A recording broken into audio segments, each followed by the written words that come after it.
ಕೇಸರಿ ಅಲ್ಲ, ವೈಲೆಟ್ ಇದೆ, ನೀನು ಹಾಕೊಂಡಿದೆಯಲ್ಲ ಅದು ಕೇಸರಿ.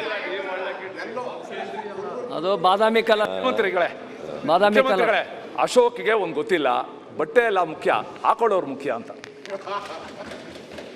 ಆಯ್ತಪ್ಪ, ಸುರೇಶ್ ಕುಮಾರ್ ಭಾಳ ಬುದ್ಧಿವಂತರು ಪಾಪ. ಅವರು ಬುದ್ಧಿನ ಒಂದೊಂದು ಸಾರಿ ಸರಿಯಾದ ದಾರಿನಲ್ಲಿ ಖರ್ಚು ಮಾಡ್ತಾ ಇಲ್ಲ, ಅದೇ ಬಂದಿರೋ ತಾಪತ್ರೆ. ಅದರ್ವೈಸ್ ಬುದ್ಧಿವಂತರಿಗೆ ನಿಮ್ಮಲ್ಲಿ BJPನಲ್ಲಿ ಅಷ್ಟೊಂದು ಸ್ಥಾನ ಇಲ್ಲ ಅಂತ ಹೇಳಿ ನಾನು ಅಂದ್ಕೊಂಡಿದ್ದೀನಿ. ಇಲ್ಲ ಇರುವ ಕೇಳಿ ಸರ್, ಈ ಪಾರ್ಟಿಯಿಂದನೇ ಬಂದಿರೋದಲ್ವಾ, ಈ ಪಾರ್ಟಿಯಿಂದನೇ 6 ಸಲ MLA ಆಗಿದ್ದು, ಈ ಪಾರ್ಟಿಯಿಂದನೇ ಶಾಸಕ ಆಗಿದ್ದು, ಮಿನಿಸ್ಟರ್ ಆಗಿದ್ದು. ಈ ಪಾರ್ಟಿ ನನ್ನನ್ನ ನೋಡ್ಕೊಂಡಿರೋಷ್ಟು ಚೆನ್ನಾಗಿ, ನೀವು ಹಿಂದೆ ಇದ್ರ ಪಾರ್ಟಿ ನಿಮ್ಗೆ ನೋಡ್ಕೊಂಡಿದ್ದ ಚೆನ್ನಾಗಿರ್ತಾ ಇತ್ತು. ಮಂತ್ರಿಯಿಂದ ತೆಗೆದಾಕ್ಬಿಟ್ರಲ್ಲ ನಿಮಗೆ.